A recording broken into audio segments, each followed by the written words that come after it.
మనం దేని గురించైనా అంటే ఒక ఒక సిస్టంలోనికి, ఒక చట్టంలోనికి ఎంటర్ అవుతున్నామంటే దాని గురించి పూర్తిగా తెలుసుకున్న తర్వాతనే ఎంటర్ అవ్వాలి.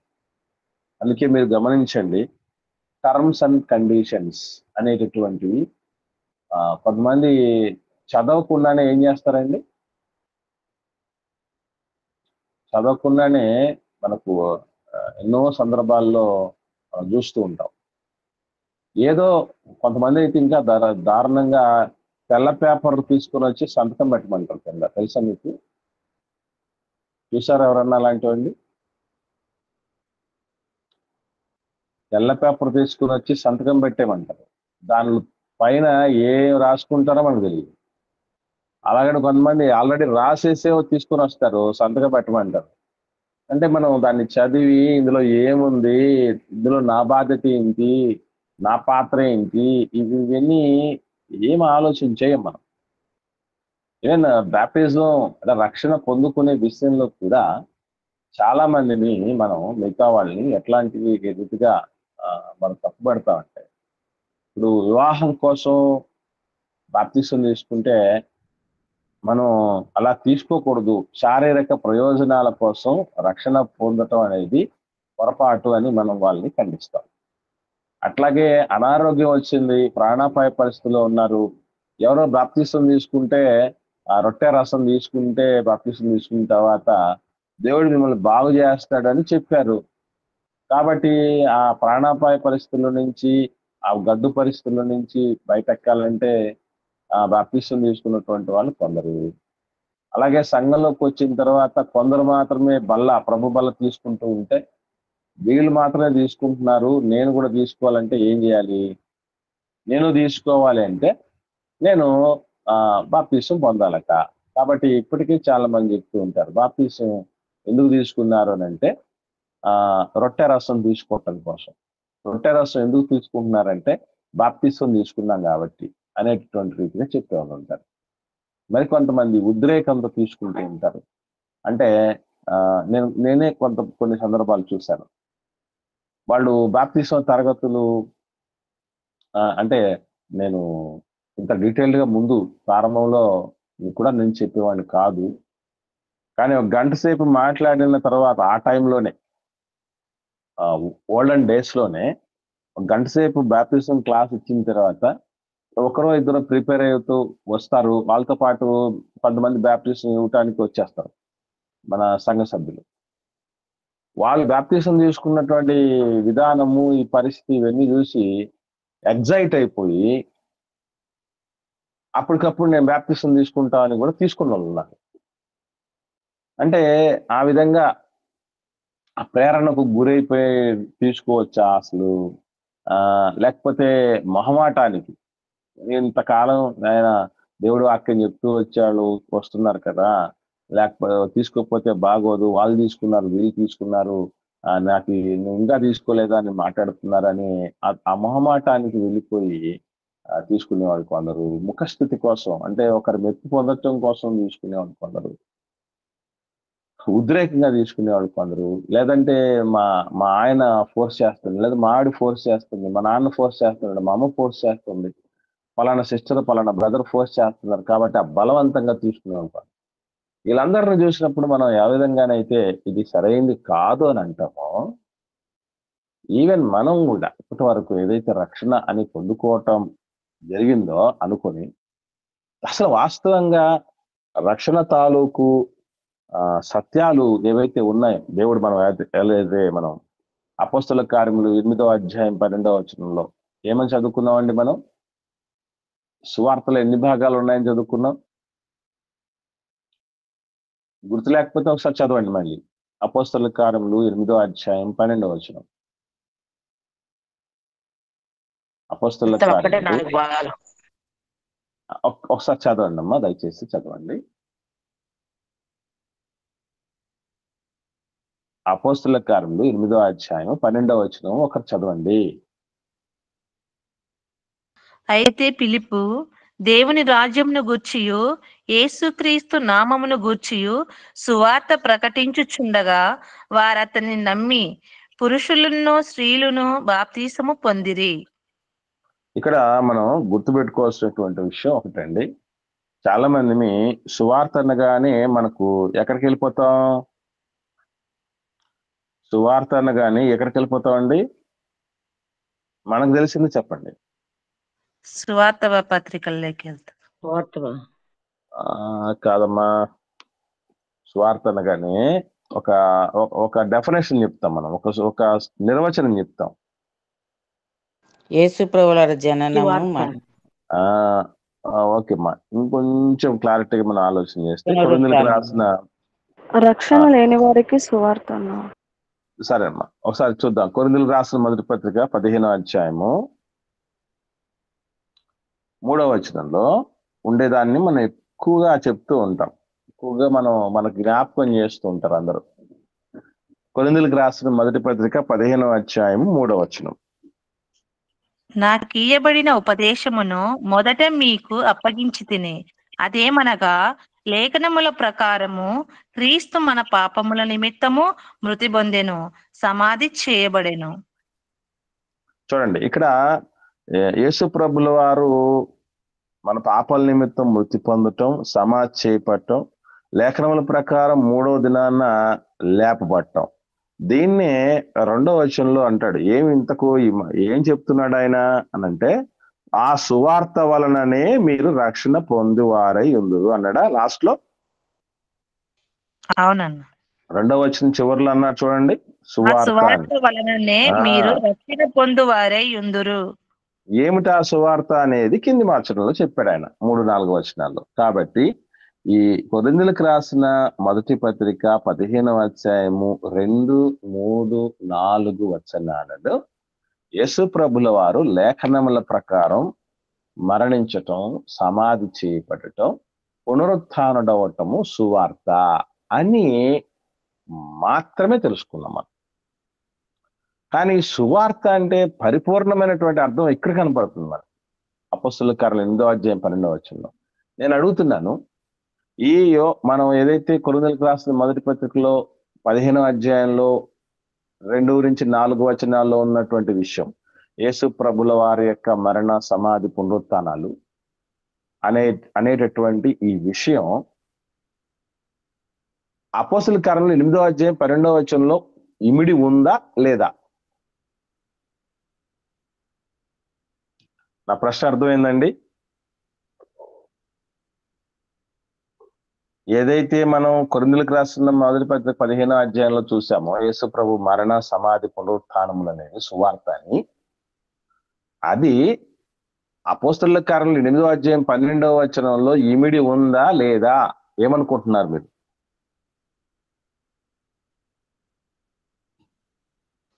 ఉంది అని అనుకుంటున్నాం.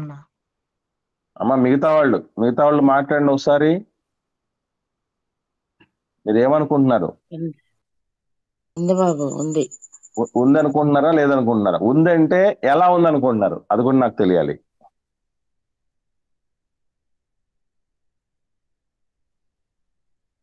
ఎలా ఉంది మరి? ఎక్కడ, ఏ రూపంలో ఉంది? ఆ వచనంలో ఎక్కడ ఇమిడి ఉందనుకుంటున్నారు?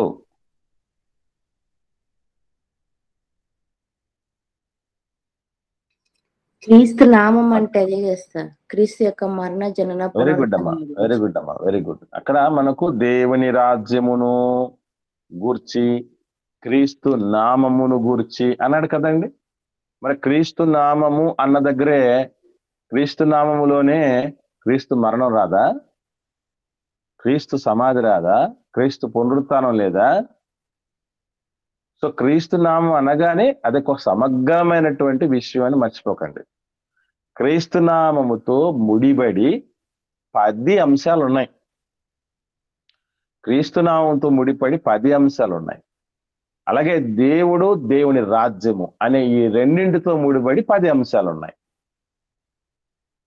ఇవన్నీ మనకు తెలియాలి. ఎందుకు తెలియాలి అని అంటే, ఇప్పుడు ఇంతకుముందు మనం ఆలోచన చేశాం, అసలు బాప్టిజం తండ్రి కుమార పరిశుద్ధాత్మ నామంలోనా లేకపోతే యేసుప్రభు నామంలోనా అంటేనే మనం ఇబ్బంది పడ్డాం.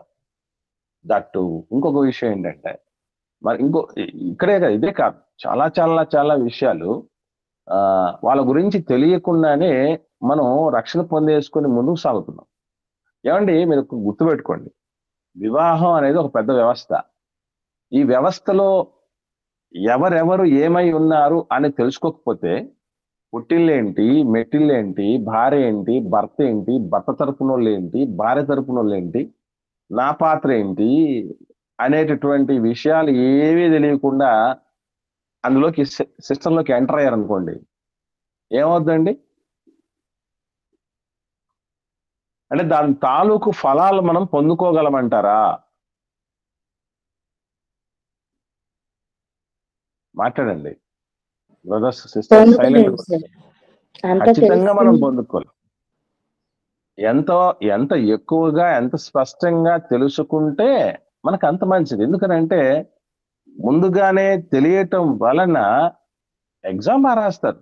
బాగా ప్రిపేర్ అయిపోయారు అనుకోండి, అన్ని కోణాల్లో అద్భుతమైన ఎగ్జామ్ రాసి దానిలో పాస్ కావటం అనేది జరుగుతుంది. ఇది ఎంత నిజమో దీనికంటే శ్రేష్టంగా మనం కనీసం తెలుసుకోవచ్చు. మళ్ళీ చెప్తున్నా, అన్నీ కాదు, రక్షణ పొందుకోవటానికి తెలుసుకోవాల్సినవి ఉన్నాయి.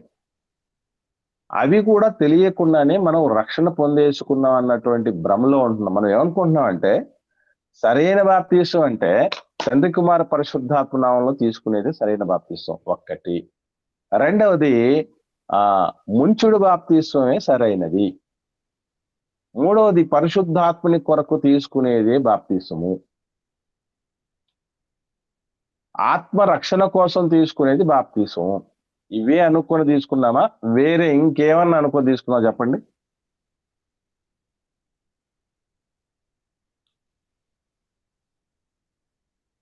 మీరు సైలెంట్ గా ఉంటే మాట్లాడకుండా నాకేం అర్థం కాదండి. ఆత్మల రక్షణ నిమిత్తం అని తెలుసుకున్నాను. మామూలుగా మీరు ఏ కాన్సెప్ట్ తో ఏ రకంగా రక్షణ పొందుకున్నారు అనేది మీరు ఇంటరాక్ట్ అవ్వాలి. ఎంతమంది అయితే లైన్ లో ఉన్నారో వాళ్ళందరూ ఇంటరాక్ట్ అవ్వండి. మనసులో ఏది పెట్టుకోకండి. పెట్టుకుంటే అవి లోపలికి ఇంకవు, ఈ మాటలు ఇంకవు. అదే నేను చెప్తున్నది. ఏ కాన్సెప్ట్ తో, ఏ ఉద్దేశంతో గత కాలంలో మనం రక్షణ పొందుకోవటం జరిగిందనేది తెలిస్తే అసలు అది నిజమైనటువంటి రక్షణ కాదా అని మనకు అర్థం అవుద్ది. ఎందుకంటే గొప్ప ఉంటే దాని స్థానంలో ఫేక్ కూడా వచ్చి పడతాయి.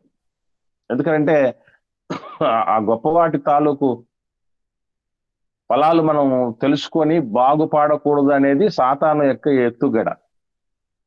కాబట్టి మనల్ని భ్రమలో ఏమన్నా ముంచేస్తున్నాడా అనేటటువంటిది కూడా మనం ఆలోచన చేయాల్సినటువంటి అక్కర ఉన్నది. ఇప్పటికీ దీని గురించినటువంటి సదవగాహన లేనటువంటి సంస్థలు సైతం, ఎన్నెన్నో సంవత్సరాలుగా పరిచర్యలు చేస్తున్నటువంటి వ్యక్తులు, సంస్థలు, ఎందరినో సేవకులను సిద్ధపరిచినటువంటి వాళ్ళు సైతం రకరకాలుగా ఇక్కడ ఈ రక్షణ విషయంలో ఈ పునాది అనేది లేక, లక్ష్యం అనేది ఎందుకొరకు తెలియకుండానే మేము రక్షణలోకి వచ్చేసామనేటువంటి పరిస్థితుల్లో ఉండిపోతున్నారు. ఇవన్నీ పాఠాలు మీరు విన్న తర్వాత మీకు ఖచ్చితంగా అర్థం అవుద్ది. ఈ పాఠం చెప్పిన తర్వాత మీ ఒపీనియన్ బట్టి నేను ముందుకు సాగటమా లేకపోతే దాన్ని బ్రేక్ చేయటం అనేది ఉంటుందని చెప్పాను, మళ్ళీ చెప్తున్నాను, గుర్తుపెట్టుకోండి. రైట్, ఇక్కడ మనం గుర్తుపెట్టుకోవాల్సిన సత్యం ఏంటంటే దేవుని రాజ్యము అనేటువంటి దానిలో రెండు విషయాలు ఉన్నాయి. మళ్ళీ ఒకటి దేవుడు, రెండు రాజ్యం. దేవుడు అన్నటువంటి దానిలో ముఖ్యంగా మనం తెలుసుకోవాల్సింది దేవుడి గురించి. దేవుని రాజ్యంలో దేవుడు ప్రధానంగా ఉన్నాడు కనుక దేవుని గురించి మనం తెలుసుకోవాలి.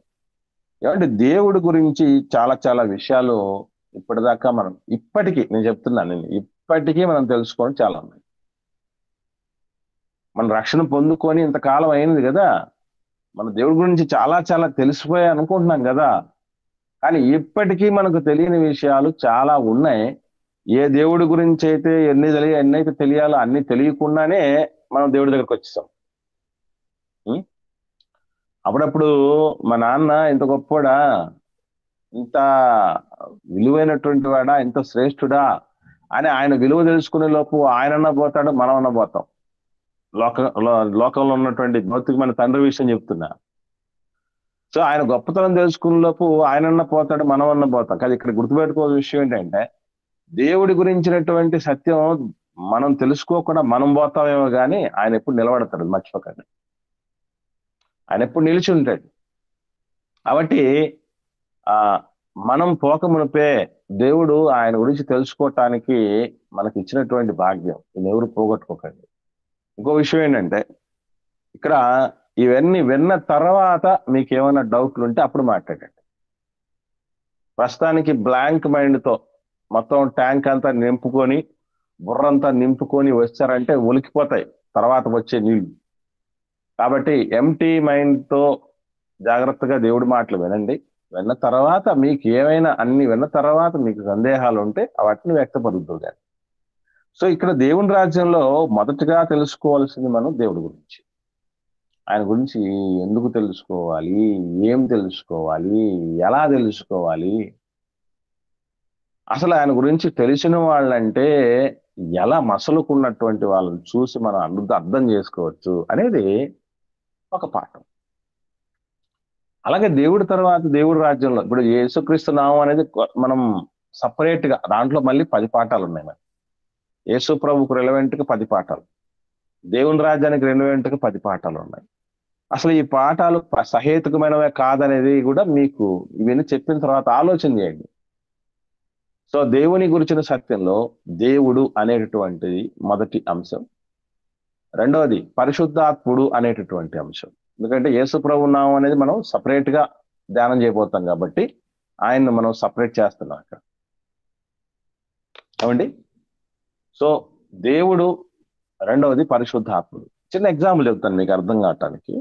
నా పరిశుద్ధాత్ముని కొరకు ఇప్పటికీ చాలా మందికి తెలియని ఒక సత్యం ఏంటంటే, అసలు పరిశుద్ధాత్ముడు వ్యక్త శక్త? ఏమండి? తెలిసిన వాళ్ళు చెప్పకండి, తెలిసిన వాళ్ళు చెప్పకండి. తెలిసిన వాళ్ళు కొంతమంది ఉన్నారు కాబట్టి వాళ్ళు ఎవరు మాట్లాడకండి. మీకు అంటే మిగతా వాళ్ళు ఎవరైతే ఉన్నారో వాళ్ళు మాట్లాడండి. ఈ దేవుని గురించిన సత్యం 10 విషయాలు, క్రీస్తుని గురించిన సత్యం 10 విషయాలు తెలుసుకుని రక్షణ పొందుకున్న వాళ్ళు కొంతమంది ఉన్నారు మనకి లైన్ లేక. వాళ్ళు కాకుండా మిగతా వాళ్ళు మాట్లాడండి. అమ్మా చెప్పమ్మా కుమారమ్మ. వ్యక్తి శక్తి 2 అన్న. వ్యక్తి శక్తి 2. ఓకే అమ్మా, మీరు చెప్పండి అమ్మా. అమ్మమ్మ గారు. నేనే రేఖిస్తాను. శక్తి అండి. శక్తి. ఓకే, ఇంక మిగతా వాళ్ళు మాట్లాడండి. అంటే నేను ఒకవేళ మీరు శక్తి అని ఆగారంటే ఎలా శక్తి అని అడుగుతాను. దానికి మీరు కరెక్ట్ గా సహేతుకమైన కారణాలు బైబిల్లో చెప్పాలి. అలాగే వ్యక్తి శక్తి అని మాట్లాడినటువంటి వాళ్ళు కూడా ఎలా అనుకుంటున్నారు మీరు వ్యక్తి శక్తి అని? దానికి మనకు రుజువు కావాలి. ఊరికి మనం జస్ట్ అనుకుంటే కుదరదు అక్కడ. అమ్మా కల్పనమ్మ గారు మాట్లాడండి అమ్మా. శక్తి అనుకుంటున్నా. శక్తి. రైట్. మిగతా వాళ్ళు సుజాతక్క. ముఖ్యంగా పెద్దలు ఖచ్చితంగా మీరు రెస్పాండ్ అవ్వండి దయచేసి. ఎందుకనంటే ముందుగా పెద్దలకు మంచిగా అవగాహన ఉంటే మాతో మందిని మీరు నడిపించడానికి అవకాశం. చెప్పండి.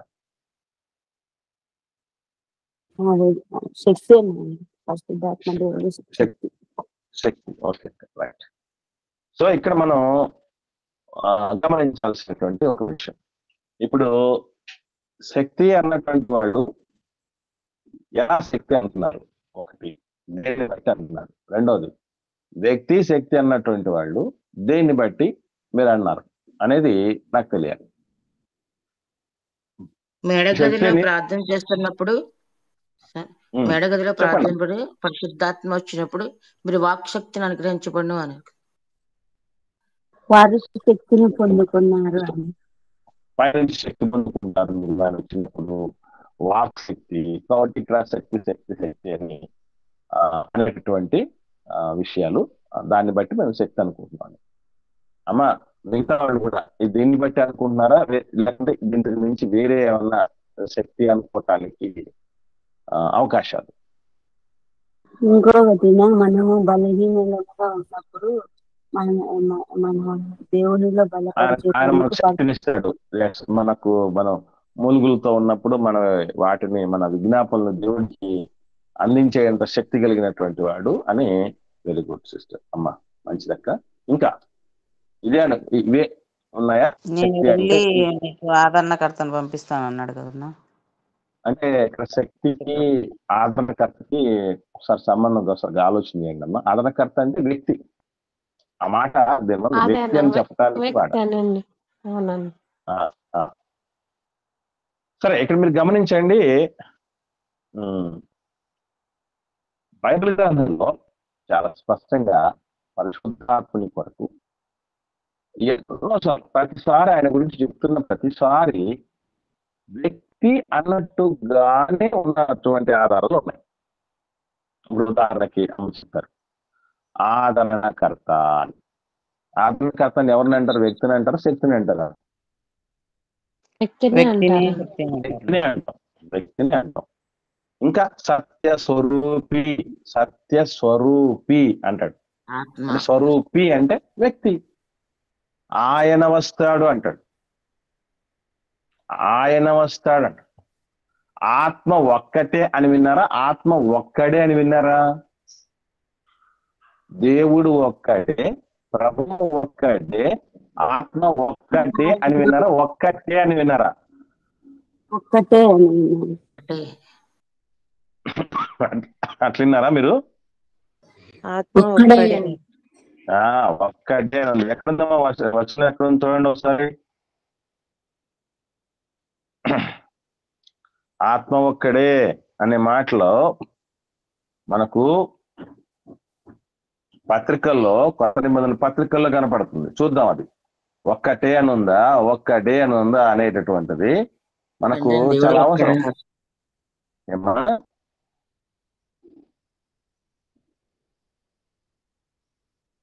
ఒకసారి అది చూస్తూ ఉండండి ఎక్కడుందో. నేను కూడా సెర్చ్ చేస్తాను. ఒక్కడే అని ఉందా, ఒక్కటే అని ఉందా అనేటటువంటిది మనకు ఒక క్లారిటీ కావాలి.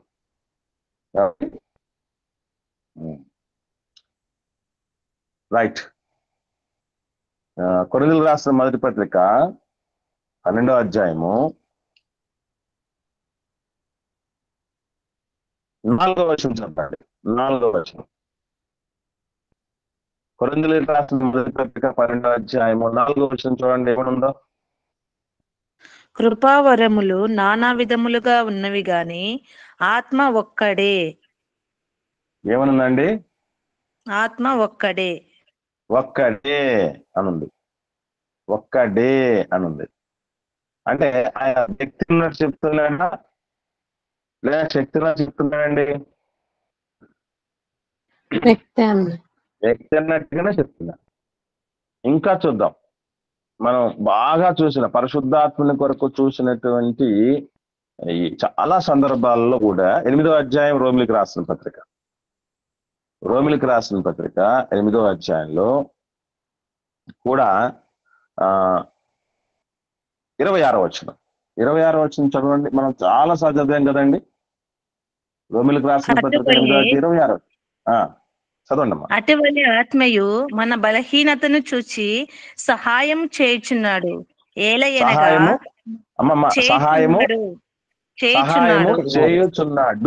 సహాయము చేయుచున్నాడు అంటే ఏంటో అర్థం.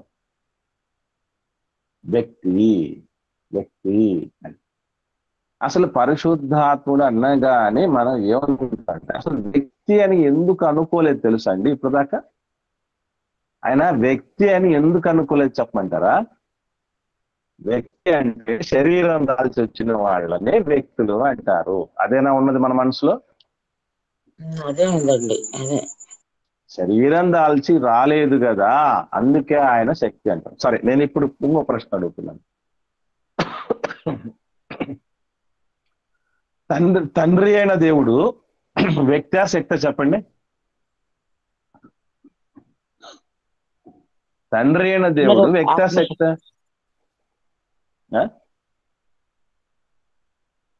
తండ్రి అయిన దేవుడు వ్యక్తి వ్యక్తి వ్యక్తేనండి. శక్తి మన పోలిక చొప్పున అన్నది కదండి వ్యక్తే. రైట్. ఇక్కడ మనం చాలా సార్లు అంటే ఇవన్నీ మనం అంత సింపుల్ గా స్కిప్ చేస్తే వెళ్ళిపోతుంటాం. ఇది ముందు మనం చదివాం కదా కొరింథీయులకు రాసిన మొదటి పత్రిక 12వ అధ్యాయము. ఏమండి? కొరింథీయులకు రాసిన మొదటి పత్రికలో 12వ అధ్యాయంలో 6వ వచనం చూడండి ఏమనుందో. 6వ వచనం దేవుడు ఎవరైనా ఉంది అక్కడ. ఇప్పుడు అర్థం అవుద్ది మనకి. నానా విధములైన కార్యములు కలవు గాని అందరిలోనూ అన్నిటినీ జరిగించు దేవుడు ఒక్కడే. దేవుడు ఒక్కడే. దేవుడు మనకు అది ఒక్కడే. అది అది మనకు స్ట్రెస్సింగ్ పాయింట్. అది ఒక్కడే అంటే ఇప్పుడు చెప్పండి, దేవుడు ఎవరు? వ్యక్తి అన్న. వ్యక్తా శక్తా? వ్యక్తి అన్న. వ్యక్తి అంటే ప్లస్ శక్తి సార్. ఇక్కడ మీరు గుర్తుపెట్టుకోవాల్సింది వ్యక్తి వ్యక్తి వ్యక్తి అని చూసిన తర్వాత శక్తి కాదనుకుంటారు. అది కూడా తప్పే. వ్యక్తి శక్తి రెండు అన్న. 100%. దీనికి మనకు ఆధారాలు కూడా కావాలి మనకి.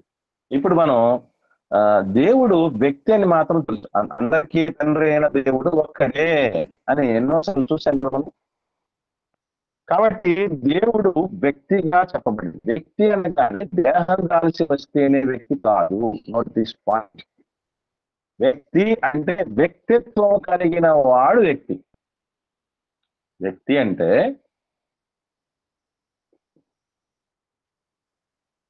అతనికి ఒక లక్షణం ఉండాలి, గుణం ఉండాలి. గుణాలు దేహాలు దాల్చిన వాళ్ళకు ఉంటాయా, దేహం దాల్చిన వాళ్ళకు కూడా ఉంటాయా? మళ్ళీ ప్రశ్న మరొకసారి. దేహం దాల్చి వచ్చిన వారికి మాత్రమే ఉంటాయా గుణగణాలు, లక్షణాలు? దేహం దాల్చిన వాళ్ళకు కూడా ఉంటాయా? దాల్చిన వాళ్ళకు కూడా ఉంటాయన్న. ఏమ్మా? దాల్చని వాళ్ళకు కూడా ఉంటాయన్న. దేవుని గుణ లక్షణాలే క్రీస్తు ప్రభుల వారికి వచ్చాయని ఆయన చెప్పారు కదన్నా. అది కాబట్టి దీన్ని బట్టి మనం ఏం అర్థం చేసుకోవాలండి? ఇప్పుడు నేను అడుగుతున్నాను, గాలి కనిపించేదా కనిపించదా? కనిపించదన్న. కనిపించదు, అదృశ్యమైనది కదా. మరి కనిపించని గాలికి లక్షణాలు ఉన్నాయి లేవండి? మనం చిన్నప్పటి నుంచి చదువుకునేటప్పుడు గాలికి బరువు ఉంది, గాలి స్థలాన్ని ఆక్రమిస్తుంది, ఇవన్నీ చూస్తాం కదా మనం. దానికి లక్షణాలు ఉన్నాయి కదా, చలించే లక్షణం ఉంది, ఇవన్నీ చూస్తాం. అంటే కనిపించకుండా రూపము లేనంత మాత్రం చేత గుణ లక్షణాలు లేవనుకోవటం తప్పు. దట్టు ఒకవేళ దేవుడి వ్యక్తి, పరిశుద్ధాత్ముడి వ్యక్తి అని అన్నాం కనుక వాడు శక్తులు కాదా అని అంటే వాళ్ళ 100% శక్తులే. ఇది ఎలా చెప్పగలం? దేవుడు ఎన్నో సందర్భాల్లో ఏమని చెప్తాడండి? మన ఆది తండ్రి అబ్రహాం గారికి ఏమని చెప్పాడు తన గురించి? మన విశ్వాసులకు తండ్రి అయినటువంటి అబ్రహాం గారితో దేవుడు చెప్పినటువంటి మాట ఏమని చెప్తున్నాడు ఒకసారి చూద్దాం. ఆది కాండం 17వ అధ్యాయం ప్రారంభం వచ్చింది. ఆది కాండము 17వ అధ్యాయము ప్రారంభ వచనము.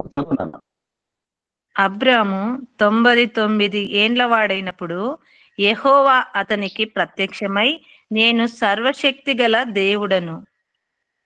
ఇక్కడ మీరు గమనించారు చాలా. ఇక్కడ మనం ఏ అర్థం చేసుకోవాలి చెప్పండి? దేవుడిని శక్తి కలిగినటువంటి వాడు. శక్తి ప్లస్ దేవుడను అన్నాడు ఇక్కడ. అంటే ఈ వచనంలోనే రెండు వచ్చాయి. సర్వశక్తి అంటే శక్తి లక్షణాలు ఉన్నాయి ఆయనకి. నేను దేవుడను అంటే వ్యక్తి లక్షణాలు ఉన్నాయి. శక్తిగాను వ్యక్తిగాను ఉన్నవాడు దేవుడు, తండ్రి అయిన దేవుడు. పరిశుద్ధాత్ముడు మరి శక్తిని ఎలా చెప్పగలం? వ్యక్తి అని చూసాం కదండి. ఆత్మ ఒక్కడే, ఆయన వస్తాడు, ఆదరణకర్త, అవన్నీ చూసాం కదా. మరి పరిశుద్ధాత్ముడి శక్తిని ఎలా చెప్పగలం? ఏ బేస్ మీద చెప్పగలం చెప్పండి? అంటే ప్రార్థన చేసేటప్పుడు మీరేం ప్రార్థన చేయాలో ఆయనే మీకు నేర్పిస్తాడన్నారు కదన్నా. అది మరి ప్రార్థనా ఆయన శక్తి. నేర్పిస్తాడు అంటే వ్యక్తి కింద కదమ్మా అది. మనకి ఆ, ఇప్పుడుగా మనం సర్వసత్యంలోనికి నేర్చుకున్నాం. నడిపిస్తాడు. ఆయన వచ్చినప్పుడు ఓకే, సర్వసత్యంలో నడిపించబడతాను. రైట్ రైట్ రైట్ అమ్మా. ఇక్కడ మనం అక్కడ కూడా మనం ఆయన అనేటువంటి పద ప్రస్తావనలు ఇవన్నీ చూస్తే వ్యక్తిలాగే ఉంది, కానీ శక్తి అని చెప్పడానికి మనకు ఒక ఆధారం ఉంది. ఓకే అండి, చూద్దాం. హెబ్రీయులకు రాసిన పత్రిక 9వ అధ్యాయం. అపోస్తలుడైన పౌలు గారు హెబ్రీయులకు రాసిన పత్రిక 9వ అధ్యాయంలో 14వ వచనం. ఆయన శక్తి ఆత్మ ద్వారా నిత్యుడేగు ఆత్మ ద్వారా తన్ను తాను ఆయన దేవునికి ఎవరంటే నిర్దోషిగా చాలమ్మా, మనకు కావాల్సింది అక్కడ దొరికింది. ఎవరంటండి పరిశుద్ధాత్ముడు? నిత్యుడగు ఆత్మ. నిత్యుడు నిత్యం ఉండటం ఉండే లక్షణం అనేది వ్యక్తికి ఉండే లక్షణం అంటారా, శక్తికి ఉండే లక్షణం అంటారా? శక్తికి ఉండే లక్షణం. ఏమ్మా? శక్తికి ఉండే శక్తిగా లక్షణం. వ్యక్తి మనిషికి గుణ లక్షణం కాదు అది, అది శక్తి లక్షణం. ఎందుకంటే ఎవర్ లాస్టింగ్ గా ఉందంటే అది సూర్యుడు వ్యక్త శక్తి అని చెప్పండి.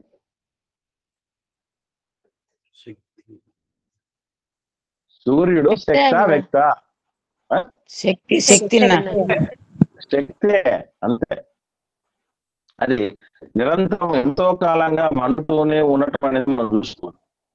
అంటే వాస్తవంగా చెప్పాలంటే దేవదూతలు అందరూ కూడా మనం ఇప్పుడు చూస్తున్నటువంటి రూపాల్లో ఎవరైతే ఉన్నారో వాళ్ళందరూ కూడా శక్తి రూపాలే. పంచభూతాల్లో ఉన్నటువంటిది శక్తి. అలాగని ఆత్మ లేదని కాదు, ఆత్మలే. దేవదూతలు సేవకులకు ఆత్మలు అన్నారు కదా, ఆత్మలు శక్తులుగా మారటం జరిగింది. కానీ ఈ 2 లక్షణాలు వాటిలో కూడా ఉన్నంత మాత్రం చేత వాళ్ళు దైవత్వం కలిగిన వాళ్ళు కాదు. Note this point. అర్థమవుతుందండి ఈ డిఫరెన్స్. వాళ్ళది సేవక ఆత్మలు, సేవకత్వానికి సంబంధించినటువంటి వ్యక్తులు, శక్తులకు. దేవుడు, పరిశుద్ధాత్ముడు, యేసు ప్రభుల వారు దైవత్వపు లక్షణాలు కలిగినటువంటి వాడు. సరే, ఏది ఏమైనా మనం గుర్తుపెట్టుకోవాల్సింది, ఇప్పటి వరకు మనకు దేవుడు వ్యక్తి ప్లస్ శక్తి అని తెలుసుకోవటానికి సరైనటువంటి విషయాలు తెలియకుండానే ఇంతకాలం బతికాం సాగే ముందుకి. పరిశుద్ధాత్ముడి కోసం కూడా అదే ఆలోచన చేశాం. యేసు ప్రభు వారి కోసం కూడా అందరికీ తెలిసింది ఏంటంటే ఆయన వ్యక్తి అని తెలుసు, ఎందుకంటే వ్యక్తిగా వచ్చాడు కాబట్టి. కానీ శక్తి అనే విషయం కూడా ఆయన దాని విషయంలో మనకు తెలియదు. రైట్, సరే. ఇప్పుడు నేను టూకీగా చెప్తున్నాను మీకు. అంటే మనకు ఇప్పుడు దాకా క్లారిటీ లేదన్నా, స్పష్టత లేకుండానే ఇంత దూరం వచ్చేసాం. మీది కాదన్న, మీ వాయిస్ క్లారిటీ, నా వాయిస్ క్లారిటీ లేదండి. అలా వాయిస్ క్లారిటీ లేదు, కొంచెం పేస్ కూడా ఇదైతుంది. ఓకేనమ్మా, ఒక్క నిమిషం. వైఫై ఆంజీ వైఫై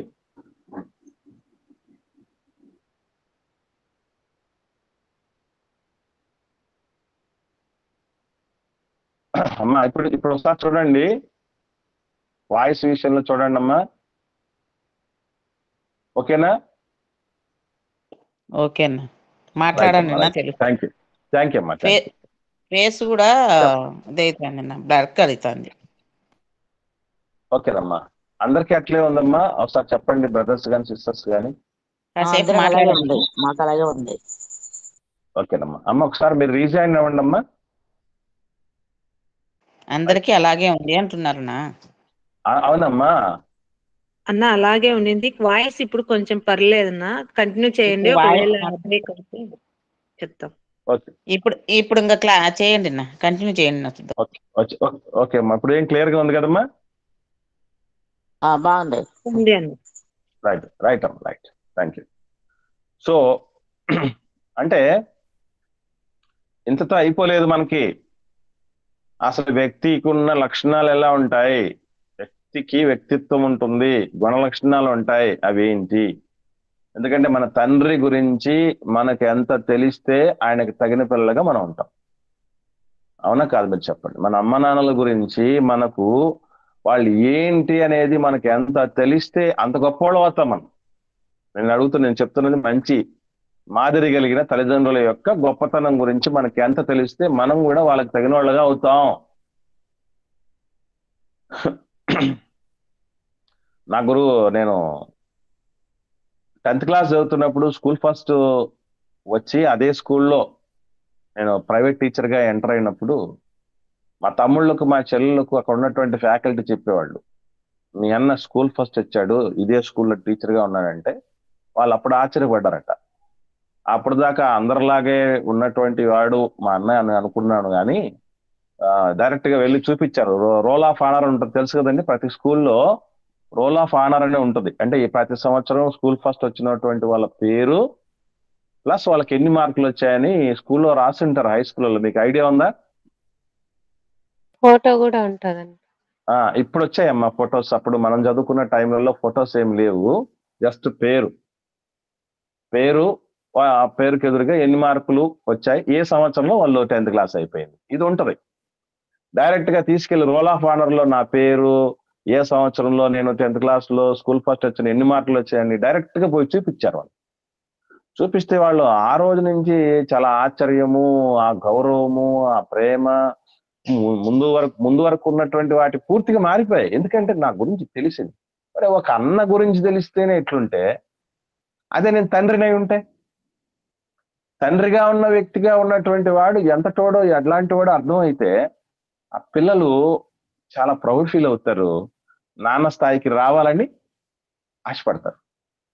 ఇది కూడా మన దేవుడేంటో మనకు తెలిసినప్పుడు మనం మరింత ఉన్నతమైనటువంటి దశకు చేరుకోవటానికి, మరింత శ్రేష్టమైన భక్తి జీవితాన్ని గడపటానికి ఎంతో అవకాశం ఉంటుంది. తర్వాత ఈవెన్ పరిశుద్ధాత్ముడు ఉన్నారు, ఆయన కోసం బాప్తిస్మం తీసుకోవాలంటాం, బానే ఉంది. కానీ ఆయన ఇంతవరకు మనం వ్యక్తో శక్తో తెలియకుండా మనం ఇప్పుడు దాకా ఆయన కోసం వచ్చామంటే, చిన్న ఎగ్జాంపుల్ చెప్తాను. మనలో ఉంటాడు కదండి పరిశుద్ధాత్ముడు, బాప్తిస్మం తీసుకున్న తర్వాత మనలో ఉంటాడని చెప్పబడింది కదండి. మనలో ఉంటాడు, మనలోకి వస్తాడని మనం నేర్చుకున్నాం కదా. ఇప్పుడు నేను అడుగుతున్నాను, పరిశుద్ధాత్ముడు ఒక ఎమ్మెల్యే కంటే, ఎంపీ కంటే, ముఖ్యమంత్రి కంటే, ప్రధానమంత్రి కంటే ఒక అధికారి కదా. వీళ్ళందరూ ఆయా నియోజకవర్గానికి కింగ్, పెద్ద హెడ్. ఇక ఆయనకు తర్వాత ఆయన ఎవరు లేరు కదా. ఎమ్మెల్యే గారి కంటే, ఎంపీ గారి కంటే, మంత్రి, ముఖ్యమంత్రి, ప్రధానమంత్రి వీళ్ళకంటే గొప్పవాడా కాదా?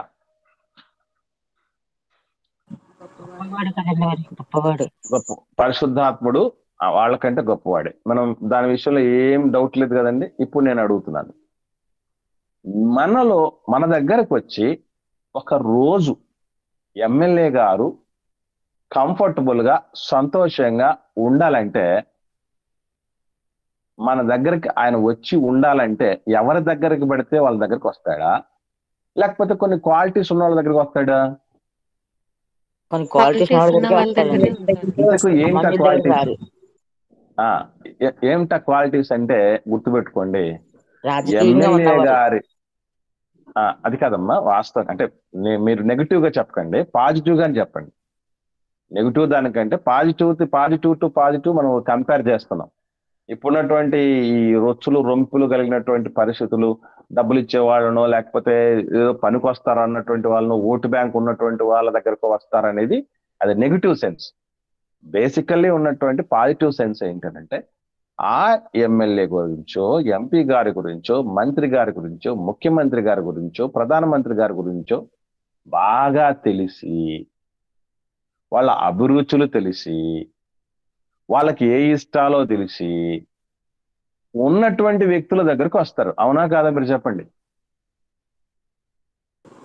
మన గురించి ఏది తెలియకుండా వాళ్ళ గురించి ఏ విషయం జీరో నాలెడ్జ్ ఉన్న వాళ్ళ దగ్గరికి వచ్చి వాళ్ళు ఉంటారా? నేను చెప్తున్నది మొత్తం జీవితాంతం కాదు. ఒక రోజు ఒక ఫోటో ఉన్నారంటే ఆయన ఆ మంత్రి గారికో, ఆ ఎమ్మెల్యే గారికో, ఎంపీ గారికో ఏది ఇష్టము, ఎలాంటి వాతావరణం ఇష్టము. అందుకే మీరు చూడండి, ఎవరైనా ఆఫీస్లో వస్తున్నప్పుడు ఏం చేస్తారండి? నీట్ రోడ్లను గా చేస్తారు, ఊర్లను రోడ్లన్నీ మొత్తం శుభ్రం అంతా చేస్తారు. నీట్ గా చేసేస్తారు. ఎందుకు అనుకుంటున్నారు? ట్రాఫిక్ క్లియర్ చేస్తారు. ఎందుకు అనుకుంటున్నారు? ఈ రణగుణ ధ్వనుల మధ్య, ఈ ఇబ్బందుల మధ్య, రద్దీల మధ్య, ఆ దుర్గంధాల మధ్య ఆయన ఉండలేడు. సో ఆయన వచ్చినప్పుడు ఈ కంఫర్ట్స్ ఆయనకు ఉండాలి. మంచి బెడ్ ఎందుకు సిద్ధపరుస్తారు? మంచి రకరకాల భోజనాలు ఎందుకు సిద్ధపరుస్తారు? అవి ఆయనకి ఏది ఇష్టమవుతుందో వాటిల్లో నుంచి అదే పలాందులు ఏది అనుకోకుండా ఆయన తినాలి. ఒక రోజు మనలాంటి ఒక మనిషి మనతో వచ్చి ఉండాలంటేనే ఇంత వాళ్ళ గురించి తెలిసి ఇంత ప్రిపరేషన్ ఉండే అవసరమైతే, పరిశుద్ధాత్ముని కొరకు మనకి ఏం తెలుసని మనతో వచ్చి ఉంటాడు జీవితకాలం? మీరు చెప్పండి, ఆలోచన చేయండి. ఆయన గురించి ఏమీ తెలియకపోయినా కూడా ఆయన మనతో ఉంటాడు అనుకుంటున్నారా మీరు? ఆయన గురించి ఏమీ తెలియకపోయినా ఆయన మనతో ఉంటాడా? అసలు భార్య గురించి తెలియకపోతేనే, భార్య విలువే తెలియకుండా భర్త ఉంటేనే వెళ్ళిపోవాలనుకుంటది. వద్దురా వీడి దగ్గర అనుకుంటది అనుకోండి. మీరు చెప్పండి. భార్య గురించి ఏం తెలియదండి, ఆమె విలువే తెలియదు, ఆమెకి ఇవ్వాల్సిన గౌరవమే తెలియదు, ఆమె అభిరుచులు తెలియదు, ఆమెను వ్యక్తిగా చూడటమే తెలియదు. అలాంటప్పుడు ఆయన దగ్గర ఉండి కలిసి జీవితాంతం ఉండాలని అనుకోదే భార్య. అలాగే భర్త విలువే తెలియదు, ఆమె దగ్గర ఉండాలనుకోడే. ఏదో తప్పదు కనుక, ఈ ముడిపడింది కనుక ఉండి మనసు అనుకొని ఉంటారు. పరిశుద్ధాత్ముడి విషయాల కాదు. ఆయన గురించినటువంటి సత్యం, ఆయన ఎందుకు మనలోకి వస్తాడు, ఏం చేస్తాడు, ఎలా ఉంటాడు, ఏ టైంలో ఆయన దుఃఖపడతాడు, ఏ టైంలో ఆయన ఆనందపడతాడు, ఏ టైంలో ఆయన్ను ఏ పరిస్థితిని బట్టి ఆయన ఆర్పేస్తాం, మనం ఆత్మను ఆర్పకూడదు. ఇవన్నీ మనకు తెలియకుండా ఆయన మనలోకి వచ్చేసాడు అన్నటువంటి భ్రమలో మనం అనుకోండి. తర్వాత దేవుడి గురించినటువంటి సత్యంలో మానవుడు ఉన్నాడు. మానవుడు అంటే మానవుడికి సంబంధించినటువంటి అనేకమైన విషయాలు ఉన్నాయి. మన గురించే నేను చెప్తున్నా, వేరే వాళ్ళ గురించి చెప్పట్లా. మన గురించే అనేకమైన సత్యాలు ఉన్నాయి. ఇంతకు మానవుడి వ్యక్త శక్త ఏమండి? ఏమ్మా? రెండు వ్యక్తి శక్తి. శక్తి అని ఎలా చెప్పగలం? వ్యక్తి అంటే నో ప్రాబ్లం, మనకు వ్యక్తిత్వాలు ఉన్నాయి, గుణగణాలు ఉన్నాయి, ఈజీగా చెప్పేస్తాం అనుకోండి. శక్తి అని ఎలా చెప్పగలం? దేవుని కంటే కొంచెం తక్కువగా చేశాడు కనుక మానవ శక్తి అని. ఓకేనమ్మా. ఇంకా మానవుడు కూడా ఆత్మ ఉంది కనుక మన శక్తి వెరీ గుడ్ అమ్మా. ఆత్మ అంటే నాశనము లేని శక్తి కలిగినది ఆత్మ కదా.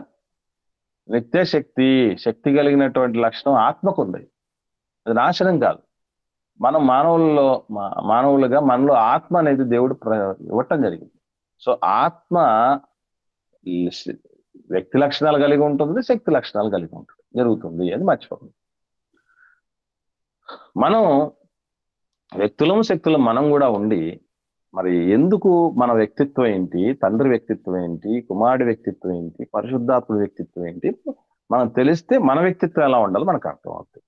వాళ్ళ శక్తియుక్తులు ఏంటి తెలిస్తే, వాళ్ళ శక్తియుక్తుల్ని బట్టి మనం ఎంత శక్తివంతులు అవ్వాలో, లేకపోతే మనం ఎలా సర్దుకోవాలో మనకు అర్థం అవుతుంది. ఇవన్నీ తెలియకుండా ముందుకు పోతున్నాం. రైట్. ఇప్పుడు దేవుని రాజ్యం కూర్చున్న సత్యంలో 10 అంశాల్లో 3 గురించి జస్ట్ టూకీగా చూసాం. ఏమిటండి? 3 అంశాలు చూసాం. 1 తండ్రి అయిన దేవుడు, 2 పరిశుద్ధాత్మ దేవుడు, 3 మానవుడు. 4వది మానవుడిగా దేవుడు పుట్టించినప్పుడు ఎలాగైతే ఉన్నాడో, నిర్దోషుడిగా, నిష్కలంకుడిగా ఉన్నాడు, యథార్థవంతుడిగా ఉన్నాడో అలాగే ఉండలేదు కదా. ఏమయ్యాడు? రాను పతనావస్థకు జారుకున్నాడు. పతనావస్థను కానీ, పతనం ఎక్కడ జరిగిందండి మానవుడికి? ఎన్నో అద్భుతాలు సృష్టిస్తూ ఉన్నాడు. రాతి యుగం నుండి రాకెట్ యుగానికి వచ్చేసాడే. మరి మీరెక్కడ పతనం అన్నారు? పతనం అంటే భౌతికమైన పతనం కాదు, ఆత్మీయ పతనం. పతనం అని అంటే గుర్తుపెట్టుకోవాల్సినటువంటి విషయం దేవుడికి దూరం అవటం. ఈ టెక్నాలజీలు ఇవన్నీ రావటాన్ని బట్టి, ఆధునికత ఇవన్నీ వచ్చి మనకి ఏదో అనుకుంటున్నాం, కానీ దేవుడికి తెలియకుండానే దూరం అయిపోతున్నాం. దూరం చేసేస్తున్న పరిస్థితులు ఉంటున్నాయి. అవి ఆకర్షించినంతగా దేవుడి కార్యాలు ఆకర్షించట్లేదు మానవం. అంటే దేవుడికి దూరం అయిపోవటం కంటే మించిన పతనం లేదండి, మర్చిపోకండి. కాబట్టి మానవుడిది గురించిన సత్యంలో మానవుడు పతనం అయిపోతున్నాడు, భక్తిలో పతనం అయిపోతున్నాడు, నీతిలో పతనం అయిపోతున్నాడు, ప్రేమలో పతనం అయిపోతుంది, కనికరంలో పతనం, బాధ్యతలో పతనం అయిపోతున్నాడు, దేవుడికి తగిన బిడ్డగా నిలదొక్కుకోవటంలో పతనం అయిపోతున్నాం. సో ఈ పతనం అనేది ఒకటి ఉంది, మానవుడి గురించిన పతనం. మరి పతనం అయిపోతున్న మానవుడి గురించి దేవుడు ఏం ఆలోచన చేయలేదా? వదిలేశాడు ఆ మనిషిని అలాగే. నువ్వు చావని వదిలేస్తే ఈరోజు మనం ఎంతో ఈ స్థితిలో ఉండేవాళ్ళం కాదు. ఆయన ఏం చేశాడు? మళ్ళీ విమోచించాలి, ఆ పాప బంధకాల నుంచి బయటికి తీసుకురావాలని విమోచన పథకాన్ని ఏర్పాటు చేశాడు. మానవుడు పతనావస్థకి వెళితే ఆయన ప్రేమ చావనిది కదా, మొక్కవోని ప్రేమ కదా అయింది. తల్లి ప్రేమ కన్నా తండ్రి ప్రేమ కన్నా ఉన్నతమైనదని మనం ఎన్నో పాటల్లో నేర్చుకుంటాం కదా. తల్లి అయినా మరుస్తుగా నేను మరవనంటారు. ఎందుకంటే కన్న గర్భం మర్చిపోయేది ఎప్పుడు మర్చిపోతుంది అంటే క్లారిటీగా ఉంది బైబిల్లో కూడా. కన్న గర్భము వారిని మరచును, పురుగు వారిని కమ్మగా తిరునని. ఎప్పుడది? మనం చనిపోయినప్పుడు. చనిపోయినా కూడా, మనం చచ్చిపోయినా కూడా మన మీద ప్రేమ చావనిది ఎవరికైనా ఉందంటే అది దేవుడికి మాత్రమే. కాబట్టి ఆయన విమోచించుకోవాలని ఒక పథకాన్ని రచించాడు. ఆ పథకం ఏంటి? ఏ విధంగా మానవుణ్ణి పాప పతనావస్థ నుంచి, ఆ నరక కూపములో నుంచి బయటకు తీసుకురావడానికి ఏర్పాటు చేసుకున్న విధానాలు ఏంటి, ఆది నుంచి అది ఛాయగా ఎలా పెట్టాడు, నిజంగా ఎలా మార్చగలిగాడు, ఇది మనకు తెలియదు. ఎన్ని విషయాలు వచ్చాయండి? నేను మళ్ళీ మీకు ఎందుకు రిపీట్ చేసి చెప్తున్నా అంటే అలా మళ్ళీ సున్నాకు రాకూడదని. దేవుని రాజ్యమును గురించినటువంటి విషయంలో 5 విషయాలు ఇప్పుడు నేర్చుకున్నాం. సింపుల్ గా జస్ట్ టోకీగా ఇంట్రడ్యూస్ చేస్తున్నది అది. వీటన్నిటికి సంబంధించిన డీటెయిల్స్ చాలా ఉన్నాయి. దేవుని రాజ్యంలో దేవుని గురించిన సత్యం, రెండవది పరిశుద్ధాత్మని గురించిన సత్యం, మూడవది మానవుని గురించిన సత్యం, నాలుగవది మానవుడి యొక్క పతనం, ఐదవది పతనమైపోతున్న మానవుడిని తిరిగి నిలబెట్టుకోవటం కోసం దేవుడి ఏర్పాటు చేసిన విమోచన పథకం. ఈ 5 అంశాలు. నెక్స్ట్ ఇంతటితో అయిపోలేదు. విమోచన పథకం విమోచించిన తర్వాత ఆయన సంకల్పానికి బాధ్యుని చేయాలనుకున్నాడు. ఆయనకుంటూ ఒక సంకల్పం ఉంది దేవుడికి. దేవుడి సంకల్పం ఏంటి? మానవుడి పట్ల, విమోచించబడిన మానవుడి పట్ల దేవుడికి ఉన్న సంకల్పం ఏంటి? దేవుని సంకల్పం. ఇది 6వ విషయం. దేవుడి సంకల్పం అనేది 6వ విషయం. మళ్ళీ అడిగినప్పుడు మళ్ళీ మొత్తం అన్ని నీట్గా గుర్తుపెట్టుకోండి. ఇది ఉండడానికి అవకాశం లేదండి అని అంటారేమో, ఆలోచన చేయండి. అది కూడా దేవుడి యొక్క సంకల్పం తర్వాత మనకు ఒకటి ఉంది. మన ఇశ్రాయేలీలకు ఒక కార్డు ఉంది. ఒక దాంట్లో చిక్కుని ఉన్నారు వాళ్ళు. ఏముంటది?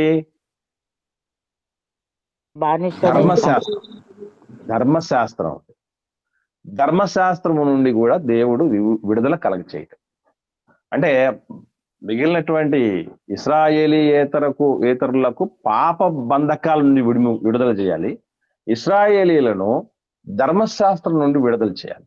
సో ధర్మశాస్త్రము నుండి విడుదల అన్నప్పుడు అసలు ధర్మశాస్త్రం, మీకు పెద్ద డౌట్ రావాలి ఇక్కడ మనకు. ఏంటంటే ధర్మశాస్త్రం ఇచ్చింది ఎవరండి? మోషే గారి ద్వారా దేవుడు ఇచ్చాడు. 2 కరెక్టే. మోషే గారి ద్వారా దేవుడు ఇచ్చాడు. దేవుడు మోషే గారి ద్వారా ధర్మశాస్త్రం ఇచ్చాడు. ఇప్పుడు ధర్మశాస్త్రం ఇచ్చింది దేవుడే అయితే ధర్మశాస్త్రాన్ని ఏం చేయడం జరిగింది? దేవుడు కొట్టివేయడం జరిగింది. రైట్. ఇప్పుడు కొట్టేసిందంటే అది లోపభూయిష్టమైన అయిందనా కాదనా? లోపభూయిష్టమైందండి. ఓకేనండి. ఇప్పుడు లోపభూయిష్టమైంది దేవుడు ఎందుకు ఇస్తాడు? దానికంటే శ్రేష్టమైనది ఇస్తానని. అంటే ముందే శ్రేష్టమైనది ఇవ్వలేదంటారా? వాళ్ళు అది ఆజ్ఞలన్నీ పాటించలేకపోయారు కదన్నా. అంటే ఇక్కడ మనకు వెరీ గుడ్ అమ్మా. ఇక్కడ మనం తెలియాల్సిన విషయం ఏంటంటే చాలా మందికి ఇప్పటికీ తెలియక ఏమని మాట్లాడతారంటే ధర్మశాస్త్రం చాలా పాపభూయిష్టమైంది, లోపభూయిష్టమైంది, అందుకే దాన్ని వాళ్ళు నెరవేర్చలేకపోయారు, కష్టమైపోయింది, మోయలేని కాడది చాలా క్రిటికల్ గా ఉంటుంది. అది 100 ఆజ్ఞలు ఉంటే 99 పాటించినా ఒక్కటి పాటించకపోతే ఫెయిల్ అయినట్టే అని పూర్తిగా ధర్మశాస్త్రము పాపపంకిలమైందనో లేదా కఠినత్వంతో కూడుకున్నదనో అసాధ్యంగా ఉన్నటువంటి దాన్ని దేవుడిచ్చాడనో రకరకాలుగా మానవుడు అనుకుంటుంటాడు. అందుకే దాని గురించి కూడా ఒక క్లారిటీ ఉండాలి. నిజంగా ధర్మశాస్త్రాన్ని దేవుడు తీసేయటానికి సరైనటువంటి కారణాలు ఏంటి? ఒకవేళ దాంట్లో లోపాలు ఉన్నాయంటే దేవుడిలో లోపం ఉన్నట్టు. ఎందుకంటే దాన్ని ఇచ్చిన దేవుడే, మానవుడు ఏం సృష్టించలేదు కదా దాన్ని. మరి పాపభూయిష్టమైంది ఆయన ఇచ్చి, కష్టంగా ఉండేది అసాధ్యమైంది ఆయన ఇచ్చి, మళ్ళా పాటించట్లేదని శిక్ష పెట్టి మానవుడికి, అరే మీరు దీని నుంచి బయటికి రావాలంటే కొత్త నిబంధనలోకి రండి, యేసుప్రభువును అంగీకరించండి అని చెప్పి, ఏంటిది? దీని గురించినటువంటి సత్యం మనకు తెలియాలి. సో ధర్మశాస్త్రం నుండి విడుదల. దాని తర్వాత ఉన్నటువంటి విషయం జీవితమును గూర్చినటువంటి సత్యం. జీవితమును గూర్చినటువంటి సత్యం అంటే ఈ జీవితం గురించినటువంటి సత్యం మనకు అవసరం. అంటే మనం పతనమైన తర్వాత మానవుడు విమోచించబడిన తర్వాత ఆయన సంకల్పం ఉంది. ఆయన సంకల్పాన్ని జీవితంలో ఎలా నెరవేర్చాలి, ఇంప్లిమెంటేషన్, మనం దాన్ని జీవితానికి అన్వయించుకోవాలి. జీవితాన్ని గురించిన సత్యం అనేది ఒకటి ఉంటుంది. ఆఖరిది రాజ్యం అన్నది కదా, దేవుని రాజ్యం అన్నాడు కదా. దేవుని రాజ్యం అంటే ఏంటి, ఎట్లా ఉంటుంది, దాని యొక్క లక్షణాలు ఏంటి, ఎక్కడ ప్రారంభమైంది, ఎక్కడ ఎండ్ అవుతుంది, ఇప్పుడు భూమి మీద దేవుని రాజ్యం ఎలా ఉంటుంది, ఇవన్నీ మనకి తెలియాలి. 10 వచ్చేసాయండి. 10 వచ్చాయా, 9 వచ్చాయా?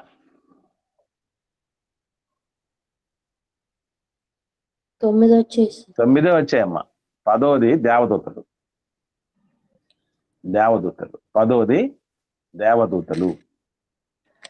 సో ఇలాగా దేవుని రాజ్యములో 10 అంశాలు ఉన్నాయి. ఇప్పుడు నేను అడుగుతున్నాను, దేవుని రాజ్యంలో పరిశుద్ధాత్ముడు పాలిభాగస్తుడు కాదా, అవునా? దేవుని రాజ్యంలో మానవుడు ఉంటాడా, ఉండడా? దేవుని రాజ్యంలో దేవదూతలు ఉంటారా, ఉండరా? దేవుని రాజ్యంలో మానవుడు పతనమయ్యాడా, లేడా? దేవుడితో సంబంధం తెలుసుకునేటప్పుడు మానవుడి యొక్క పతనం, ఈ పతనం కోసం దేవుడు విమోచించిన విధానం, అలాగే ఆయన సంకల్పించిన విధానం, ఆ సంకల్పాన్ని జీవితంలో మనం పాటించాల్సిన విధానం, ధర్మశాస్త్రం నుండి విడుదల, ఇవన్నీ లేనిదే దేవుని రాజ్యం ఎట్లా ఫుల్ఫిల్ అవుతుంది? సో 10 అంశాలు మనం కనీస అవగాహనతో తెలుసుకొని ఉండాలి. సో తర్వాత మనం ఇంకా మీరు చెప్పే దానిని బట్టి యేసుక్రీస్తు నామమును గురించిన సత్యంలో 10 అంశాలు ఉన్నాయి. వాటిని కూడా జస్ట్ టూకీగా ఇంట్రొడ్యూస్ చేసి మళ్ళీ ఇక్కడ దేవుని రాజ్యంలో ఉన్న 10 అంశాలు, యేసుక్రీస్తు నామమును గురించిన 10 అంశాలు, ఒక్కొక్క అంశం కనీసం 2 ఎపిసోడ్స్ ఉంటాయి. 2 గంటలు కనీసం మనం ఈజీగా నేర్చుకోవాలి. కొన్ని అయితే 2 గంటల్లో తెగవు. చాలా తెలియాలి. ఇన్ని తెలియకుండానే మనం ఈరోజు రక్షణ అనేది పొందేసుకున్నాం అన్నటువంటి మీమాంసలో ఉన్నాం. కాబట్టి దయచేసి కేవలం మీ యొక్క స్పందనను బట్టే, మాకు ఇవన్నీ అక్కర్లేదు అనే పరిస్థితి ఉంటే నో ప్రాబ్లం. లేదంటే ఇవి తెలిసే మేము రక్షణలోకి వచ్చేసాం బ్రదర్, కాబట్టి ఇప్పుడు మనం ప్రత్యేకంగా మేము వీటి గురించి తెలుసుకోవాల్సిన అక్కర్లేదు అనే పరిస్థితులు ఉంటే నో ప్రాబ్లం, సంతోషం. మనకు అదే కావాల్సింది. సత్యమే మనల్ని స్వతంత్రులుగా చేసేది.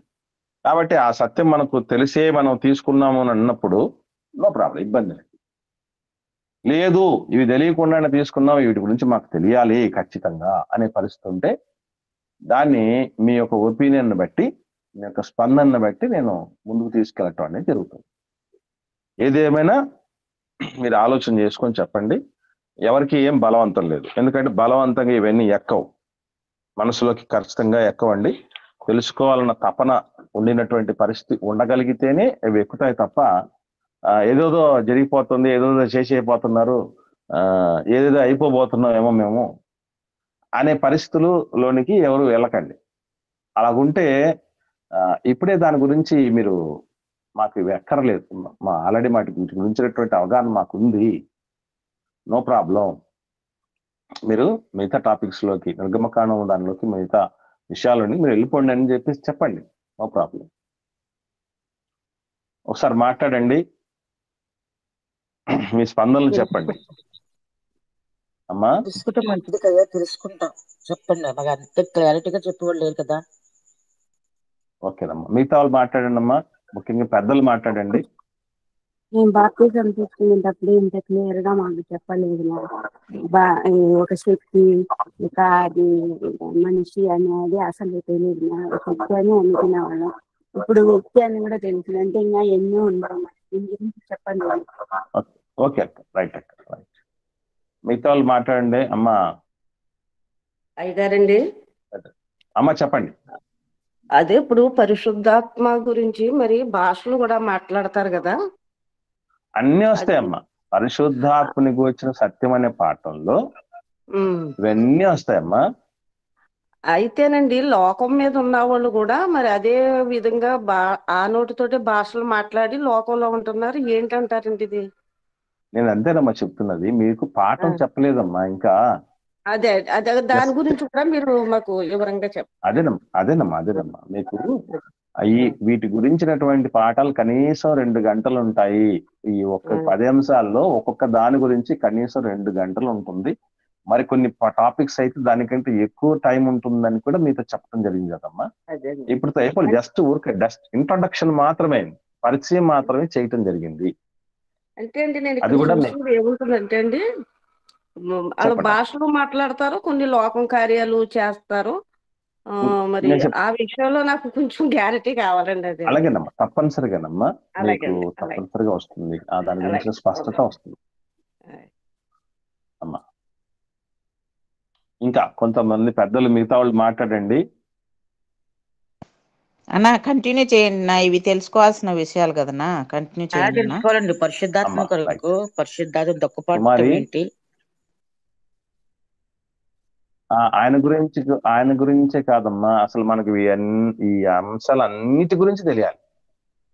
ఆయన గురించి ఒక్కరి గురించే కాదమ్మా, మనకు అన్ని అంశాల గురించి ఖచ్చితంగా తెలియాలి. నేను మీకు మళ్ళొకసారి రిక్వెస్ట్ చేస్తున్నా. నా హంబుల్ రిక్వెస్ట్ ఏంటంటే, ఎవరే కానీ వేరే ఆలోచనే చేయకండి.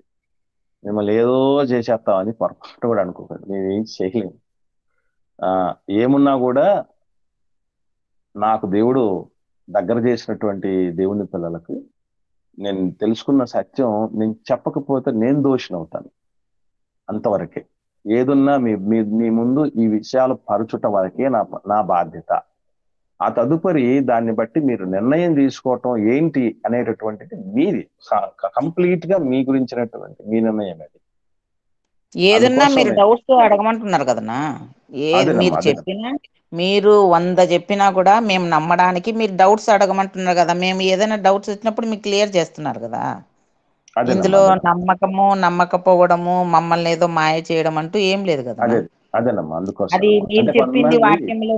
మీరు చెప్పింది వాక్యంలో ఉందో లేదో కూడా మేము తెలుసుకోవాలి. వెరీ గుడ్ అమ్మా, సంతోషం అమ్మా, థ్యాంక్ యూ అమ్మా. రైట్ అండి, మంచిది. కాబట్టి మిగిలినటువంటి అంశాలు మనం నెక్స్ట్ తర్వాత యేసుక్రీస్తుని గురించిన నామం విషయంలో 10 అంశాలు ఏంటనేది మళ్ళీ ఒకసారి టూకీగా తెలుసుకుందాం. తెలుసుకున్న తర్వాత డీటెయిల్డ్ గా వీటి గురించినటువంటి సత్యాలు తెలుసుకునే ప్రయత్నం చేద్దాం. నా రిక్వెస్ట్ ఏంటంటే, మీరు కంటిన్యూ అవ్వండి. ఎవరైతే జాయిన్ అవుతున్నారో ఆన్లైన్ లో, ప్రస్తుతం ఎంతమంది జాయిన్ అవుతున్నారో వాళ్ళు కంటిన్యూస్ గా జాయిన్ అవుతూ ఉండండి. ఇన్ కేసు ఎవరికైనా ఇటువంటివి ఇంకా ఇంట్రెస్టెడ్ గా తెలుసుకోవాలన్నటువంటి తప్పనున్నటువంటి వాళ్ళు ఎవరైనా ఉంటే మీ స్థితి పదంలో, మీ జ్ఞాపకాలను వాళ్ళకు కూడా తెలియపరచండి. ఇదిగో ఇవన్నీ మనకు సంబంధించినటువంటి మంచి విషయాలు చెప్పబడుతున్నాయి అని జాయిన్ చేసే ప్రయత్నం అనేది దయచేసి చేయండి. ఒకవేళ వాళ్ళు రాకపోయినా మీరైనా తప్పనిసరిగా పార్టిసిపేట్ అవ్వండి. ఏమున్నా కూడా మనం నివృత్తి చేసుకునే ప్రయత్నం అనేది తప్పనిసరిగా చేద్దాం. ఓకేనండి. ఈ 10 అంశాలు మైండ్ లో పెట్టుకోండి. దేవుని రాజ్యం కూర్చున్న సత్యంలో ఈ 10 అంశాలు తప్పనిసరిగా మనసులో ఉంచుకొని తర్వాత యేసుక్రీస్తు నామమును గురించిన సత్యంలో 10 అంశాలు తెలుసుకుందాం. వాటి గురించి మళ్ళీ డీటెయిల్స్ తర్వాత పాఠాల్లో నేర్చుకుందాం. ఓకేనండి. ఒకరు ప్రార్థన చేయండి దయచేసి.